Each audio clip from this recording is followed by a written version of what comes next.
তখন আপনি যখন আরে দুই এক কথা বলবেন, বলতে বলতে বেরোবে, ও আপনি ওই ভার্সিটিতে পড়েছেন, আচ্ছা আচ্ছা, হ্যাঁ ওখানে তো আমার অমুক ছিল, আচ্ছা আচ্ছা।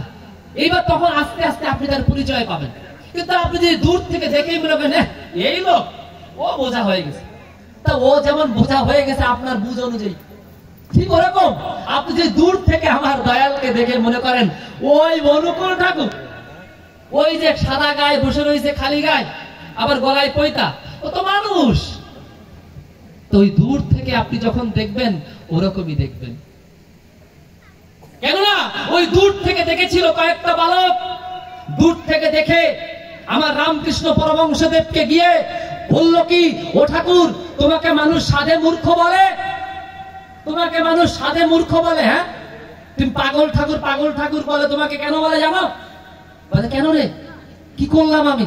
বলে তুমি এই যে মাটির প্রতিমা, এই মা কালীকে তুমি বলো এই জগৎ প্রসবিনী, এই পৃথিবীকে এই প্রসব করেছে, সৃষ্টি করেছে, জগৎ এর থেকে তৈরি হয়েছে, তোমাকে পাগল বলবে না কি বলবে? বলছে ও তাই, আমার খুব ভুল বলা হয় না রে। আচ্ছা এদিকে আয় তো। বাইরে নিয়ে এসেছে, বাইরে নিয়ে এসে বালকগুলোকে বলছে ওই আকাশে কি রে ওটা? আকাশের দিকে তাকিয়ে বলছে ওটা কি? বলছে ওটা সূর্য।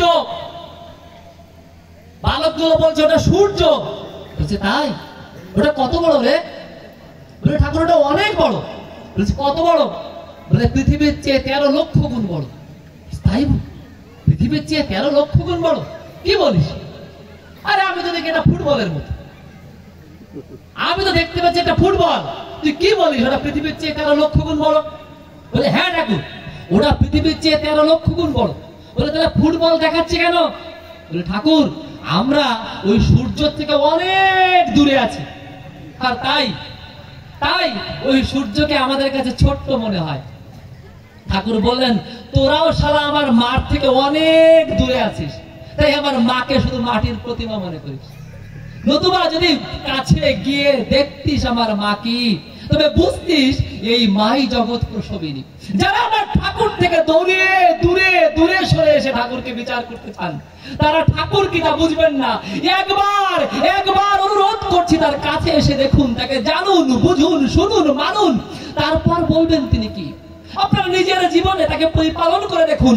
আপনার জীবন যদি উল্টে না যায়, আপনার জীবন যদি ইতিবাচক ভাবে পরিবর্তন না হয়, আপনার সন্তান সন্ততি পর্যন্ত যদি মানুষের মতো মানুষ না হয়, এই নীতিতে চলে, সেদিন বলবেন আমার ঠাকুর কি।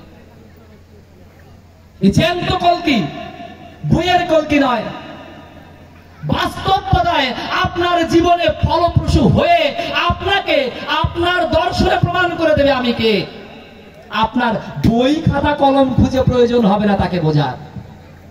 আর তাই তিনি বারবার শুধু বলছেন না করে যে পেতে চায় দুঃখ তার কিছু নাই। কয়েকটা প্রশ্ন আসছে। এক,